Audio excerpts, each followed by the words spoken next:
आज हम एक महत्वपूर्ण वीडियो देखने जा रहे हैं। वीडियो को पूरा देखिएगा।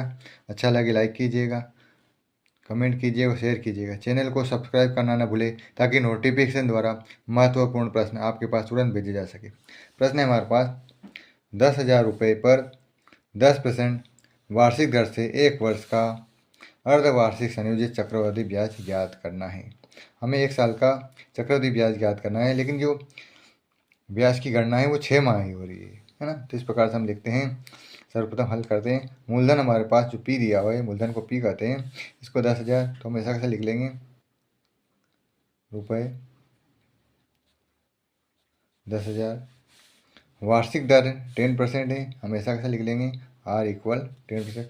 दर को R से दर्शाते हैं, 10%। समय को N से दर्शाते हैं, तो हमारे पास समय जो दिया 1 वर्ष दिया हुआ है, हमको इसको जगह N की जगह 1 वर्ष ऐसा कैसा लिख लिया।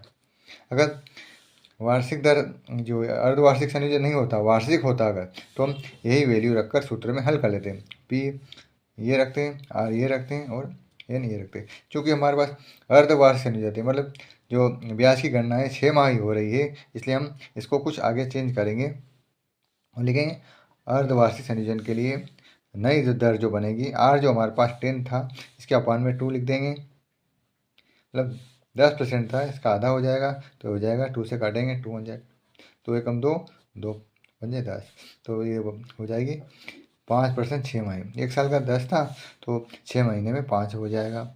इसी प्रकार समय जो है 6 महीने करके 2 बार होगा, तो इस प्रकार से लिख देंगे। समय में 2 का गुणा कर देंगे, तो हो जाएगा 2 एकम 2, तो 2 6 महीने, 1 वर्ष में 6 माह करके 2 बार समय जुड़ेगा। इस प्रकार एक सूत्र होता है, ए जो होता है मिश्रधन बोलते हैं इसको।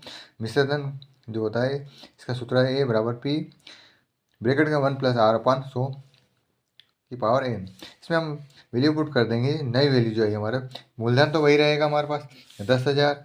इसको हम ऐसा कैसा लिखेंगे, 10,000 ब्रैकेट ऐसा कैसा लगाया 1, एक ऐसा कैसा। R की जो वैल्यू हमारे पास नई वाली, वो लिखेंगे 5 और अपॉन 100 ऐसा कैसा लिखे। जो n है हमारे पास नई n जो बना है 2, इसको लिखेंगे।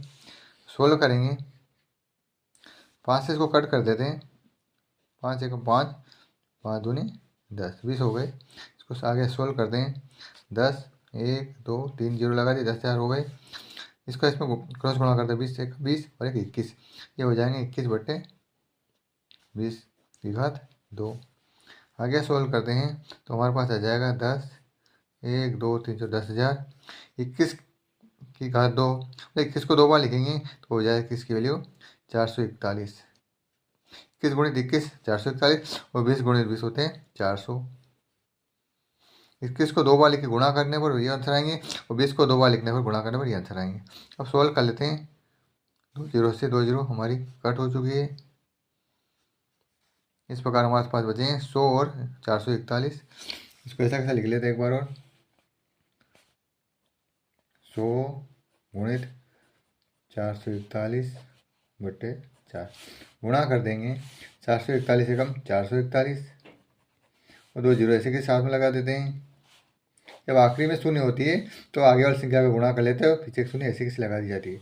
और 4 को हम ऐसा कैसा लिखेंगे। अब इसका भाग कर लेते हैं, डायरेक्ट भाग कर लेते हैं। 4 एकम 4, 4 एकम 4, एक है यहाँ पे, एक में भाग नहीं जाता, भागने जाएगी शून्य लगाएंगे, दोनों मिल गए, तो हो गए 10, 4 दूनी 8, यहाँ से 2 बचे, 20 हो गए, 4 पंजो 20। इस प्रकार हमारे पास जो वैल्यू आई है, ये आ गए हमारे पास मिश्रधन। अब चूंकि हमें चक्रवृद्धि ब्याज ज्ञात करना है, उसको CI से दर्शाते हैं, तो हम जो हमारे पास जो मिश्रधन ज्ञात हुआ है, इसमें से मूलधन को माइनस कर देंगे, तो हमारे पास ये जो है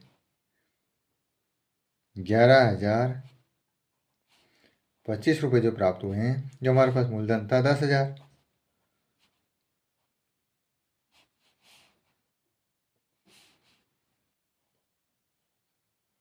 इसको माइनस कर देंगे, तो हमारे पास आ जाएंगे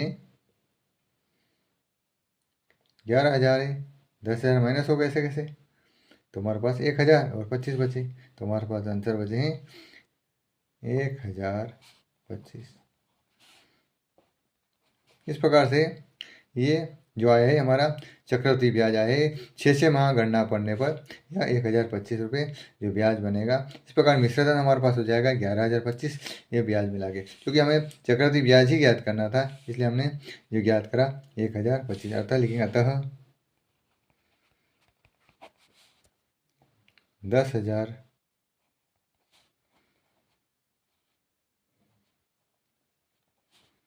रुपये पर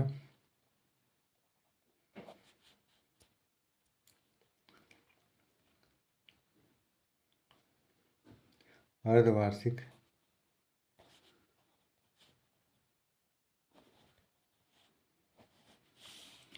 संयोजित चक्रवृद्धि ब्याज इक्वल रुपये 1,025 है। इस प्रकार से हमने पूरा सवाल हल किया। और हमेशा ध्यान रखना कि अगर वार्षिक गणना करनी हो तो यही वैल्यू रखना है, अर्धवार्षिक करेंगे तभी आगे हल करेंगे। इस प्रकार से वीडियो को पूरा देखने के लिए धन्यवाद। इस प्रकार हमारे चैनल के साथ बने रहिए और महत्वपूर्ण प्रश्न तुरंत पाते रहिए। बहुत बहुत धन्यवाद।